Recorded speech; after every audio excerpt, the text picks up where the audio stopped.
Nancy Cordes is on Capitol Hill, where it's another big day for Democrats and Republicans. But before we get to that, Nancy, I want to talk about Secretary Clinton's speech from last night. We heard her urge the crowd to stay engaged. Did any part of that speech hint at what she's planning next? I mean, as a sort of a senior leader of the Democratic Party. Not really, beyond the fact that obviously she wouldn't be pushing them to stay engaged unless she intends to stay engaged as well.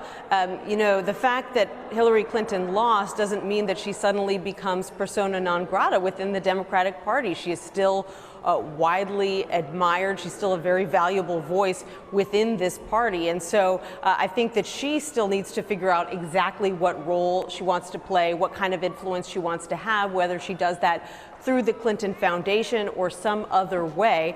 She would certainly be welcomed back into a very high-profile role by a lot of Democrats that I've spoken to here on Capitol Hill. But in that speech, she really didn't give any indication of what that role would look like.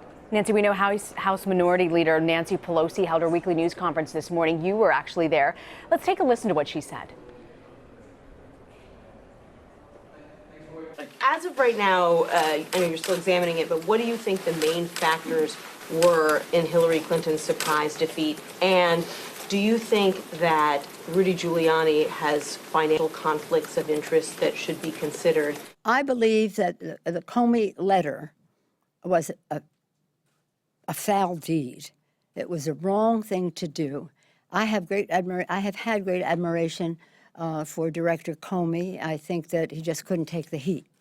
I think there should be an investigation, and we'll figure out how to call for that, of how Giuliani knew 2 days before that something was coming. It has been the practice of prosecutors and U.S. attorneys historically not to release that kind of information, even when they think it's significant, so close to an election. And Director Comey said, I don't know if this is significant. It really just changed everything.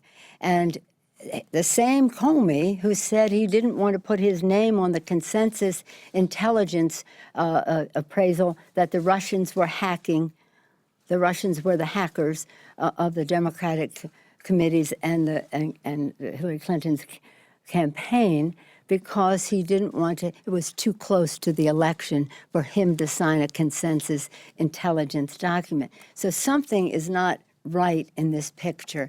And I think the American people deserve an investigation into how a foreign government had an impact on our election. Nancy, I'm curious what you made of her response, and is there any buzz about some sort of a movement to look into Russia's involvement during the election?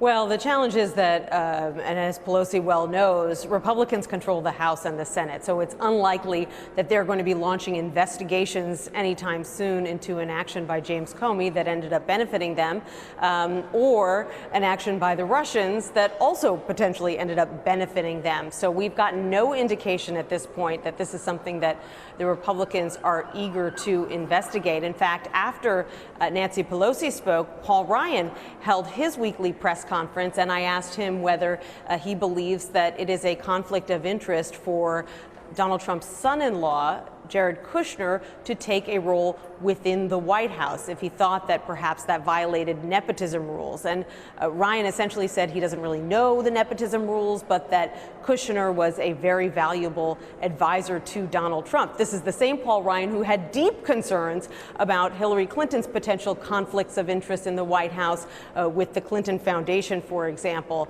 And so it does seem that Republicans are trying to give Donald Trump a very wide berth and essentially turning the other cheek when it comes to some of the conflict of interest issues that are already arising in his nascent administration. And that's sort of, I think, what a lot of people find fascinating, Nancy, that the Republicans were very, very tough on Secretary Clinton with regards to the Clinton Foundation and some of the conflicts that may have potentially arisen because of the foundation. And had she been elected president of the United States. And yet Donald Trump's business dealings span multiple countries and multiple different businesses. He's been very, very tough on China, but a lot of his, or at least some of his goods are manufactured in China, for example. And so I wonder if that's something that we're going to continue to see from House Republicans, sort of this sort of turning a blind eye to some of those dealings as we move forward. Yes, I think you will see that as long as they can possibly do that, because they have no interest in hurting their new president-elect. When it comes to business conflicts of interest, you'll recall that Donald Trump said when he was in debates and interviewed that the way that he was going to get around that was by putting his children in charge of the businesses, and that he wasn't going to talk to them about the businesses, which, already had some problems.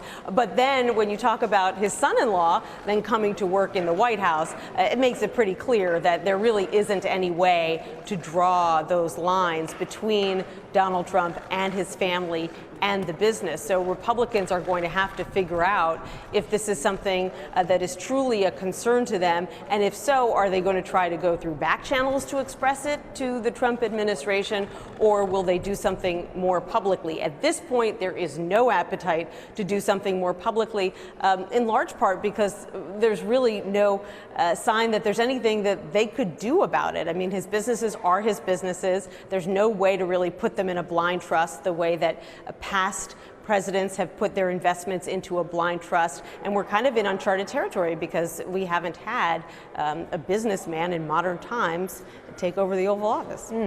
Mike Pence, we know, Nancy, had a meeting with House Republicans today. He made some remarks. I want to play a clip from that. Let's listen to it. Very humbling to be back among my former colleagues. We're excited about moving the Trump agenda forward in the coming Congress, and I'm just so grateful. So grateful for the warm hospitality and all of their determination to work with our incoming administration to make America great again. Governor, talk a little bit about your relationships here in the Congress. What has it meant to you? What's it going to mean for the incoming Trump administration? It's just very humbling to me to be back in a room. I spent 12 years as a member of Congress, and to be there with members I served with many men and women who have been elected to Congress since then, and to see the enthusiasm for the president-elect's agenda for this country. Governor, I'm just what very is item one confident on that agenda? very confident that as we move toward inauguration, bring together a great team, work in concert with leaders in the House and the Senate, we're going to move an agenda that's going to rebuild our military, revive our economy, and in a word, make America great again. Governor, you everybody. Thank you. So, Nancy, what can you read from the tea leaves from this meeting? Well, I mean, Republicans are thrilled to have Mike Pence back in the fold. He was a popular member of the Republican conference when he was here on Capitol Hill for 12 years. He's very good friends with Speaker Ryan and other members of leadership. In fact, at his weekly press conference, Speaker Ryan just mentioned President-elect Pence, and then he stopped and said, wow, that feels really good, rolling off the tongue, yeah. President-elect Pence. And so while there are a number of Republicans who had their doubts about Donald Trump, including Paul Ryan, and expressed them publicly, at least during the elections, if not now, they never expressed those kinds of concerns about Pence. And I think that there is an expectation that he will be the one who's doing a lot of communicating with Capitol Hill. And, you know, that members from both sides are trying to give this administration the benefit of the doubt. Even Vice President Biden, who met himself with Pence, said last night that he's a fine man and he's looking forward to talking with him further. Nancy Cordes on Capitol Hill. Thank you, Nancy.